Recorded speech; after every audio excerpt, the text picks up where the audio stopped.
भाजपा के नेता को भारतीय संविधान में वर्णित धर्मनिरपेक्षता के सिद्धांत में कोई आस्था नहीं है और राष्ट्र संवैधानिक प्रावधानों के तहत चलते हैं। आप कैसे किसी को प्रवेश से रोक सकते हैं? बीजेपी वाले की मानसिकता मनुवादी प्रवृत्ति वाले ये लोग हैं। ये वही लोग हैं जो पूर्व में दलितों को भी मंदिर में प्रवेश से रोकते थे। कभी भी धार्मिक मुद्दों पर जब हम एनडीए के पार्ट थे तब भी हम धार्मिक और ऐसे सेंसिटिव इशू को हावी नहीं होने देना चाहते थे, चाहे वो सामान्य नागरिक संहिता का प्रश्न हो या एनआरसी का मामला हो। गया के विष्णुपद मंदिर में इजराइल अंसूरी जो मंत्री हैं बिहार सरकार में, उनके प्रवेश पर बवाल मचा है और तमाम बीजेपी के नेताओं के द्वारा सार्वजनिक रूप से माफी मांगने की बात कही जा रही है। हमारे साथ जदयू कोटे से प्रवक्ता हैं, बात करेंगे। लगातार जो है भाजपा के नेता कह रहे हैं कि उन्हें और सीएम नीतीश कुमार को माफी मांगनी चाहिए, ये बहुत गलत हुआ है। देखिए, भाजपा के नेता को भारतीय संविधान में वर्णित धर्मनिरपेक्षता के सिद्धांत में कोई आस्था नहीं है और राष्ट्र संवैधानिक प्रावधानों के तहत चलते हैं। आप देखिए, संविधान के अनुच्छेद 15 में ये प्रावधान है कि राज्य धर्म इत्यादि के आधार पर विभेद नहीं करेगी। और पुनः आप जहाँ धार्मिक तत्वों का प्रश्न है, आप समझे कि संविधान का अनुच्छेद 25 से धार्मिक स्वतंत्रता का अधिकार है। उसमें ये वर्णन वो अंतःकरण की स्वतंत्रता है। अंतःकरण का तात्पर्य है कि यदि आपको किसी भी धर्म में विश्वास करने, मान्यता प्राप्त करने ये का अधिकार है। यदि सपोज कीजिए कि जहाँ तक उनके प्रवेश का प्रश्न है और हमारे नेता आदरणीय नीतीश कुमार का प्रश्न है, वो धर्मनिरपेक्षता के सिद्धांत पर काम करते हैं और भारतीय धर्मनिरपेक्षता सर्वधर्म समभाव के सिद्धांत पर आधारित है, अर्थात सभी धर्मों के प्रति आदर के भाव पर आधारित है। ऐसी स्थिति में है ना, कोई भी व्यक्ति चाहे वो किसी भी धर्म के हो, यदि हिंदू धर्म में आस्था रखते हैं तो उस मंदिर में प्रवेश में कोई विशेष समस्या तो नहीं होनी चाहिए। मंदिर के प्रवेश गेट पर बोर्ड में लिखा हुआ है कि गैर हिंदू जो है वो प्रवेश नहीं कर सकते हैं। वहाँ की सालों की रीति वो चली आई है। वहाँ के जो पंडा हैं, पंडा समाज के लोग हैं, वो लोग भी विरोध कर रहे हैं। हाँ, वो एक अलग मुद्दा है। वहाँ तो उस समय उनको रोकना चाहिए था यदि इस तरह की बात है, हालांकि ये भी गलत है। आप कैसे किसी को प्रवेश से रोक सकते हैं? बीजेपी वाले की मानसिकता मनुवादी प्रवृत्ति वाले ये लोग हैं।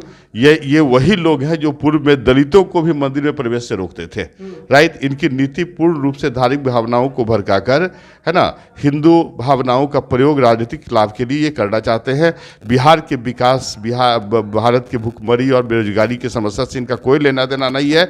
ये सत्ता से बेदखल होने के कारण हताश और परेशान हो गए हैं, इसलिए ये अलूल जलूल बात करके लोगों के मन को डाइवर्ट करना चाहते हैं और साथ ही साथ बिहार के विकास के मार्ग को डाइवर्ट करना चाहते हैं। लेकिन जो तमाम भाजपा के नेता हैं ये कह रहे हैं कि सार्वजनिक माफी मांगे, ये क्या सही है? लगता है पूर्ण रूप से गलत है।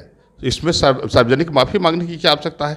भारत में धर्मनिरपेक्षता ही धर्मनिरपेक्षता के सिद्धांत अन्य राष्ट्रों से भी बेहतर, ये धनात्मक पर्टिकुलरली स्वरूप है। और जहाँ तक हिंदू धर्म का प्रश्न है, हिंदू धर्म विश्व के सभी धर्मों से अधिक उदारवादी दृष्टिकोण ये अपनाता है ना। तो ऐसी स्थिति में मैं नहीं समझता कि इस पर माफी मांगने की आवश्यकता है। वो उनके, है ना, ये विध्वंसकारी दिमाग की। कल तक आप भाजपा के साथ थे तो आप उनकी नीतियों के साथ थे, लेकिन आज कह रहे हैं कि उनकी नीतियां ठीक नहीं है। देखिए, जब भी आप ये प्रश्न उठाते हैं तो आपको हम स्पष्ट कर दें कि हमारे नेता नीतीश कुमार बिहार के विकास की राजनीति करते हैं। वो कभी भी धार्मिक मुद्दों पर जब हम एनडीए के पार्ट थे तब भी हम धार्मिक और ऐसे सेंसिटिव इशू को हावी नहीं होने देना चाहते थे, चाहे वो सामान्य नागरिक संहिता का प्रश्न हो या एनआरसी का मामला हो। राइट, हम कभी भी अपने धर्मनिरपेक्षता से हमने कभी भी उसके साथ समझौता नहीं किया है। यही धर्मनिरपेक्षता हमारे सुशासन, हमारे नेता के सुशासन का आधार है। तो देखिए, जदयू के जो प्रवक्ता हैं वो कह रहे हैं कि धार्मिक उन्माद फैलाने का काम भाजपा के नेता करते हैं।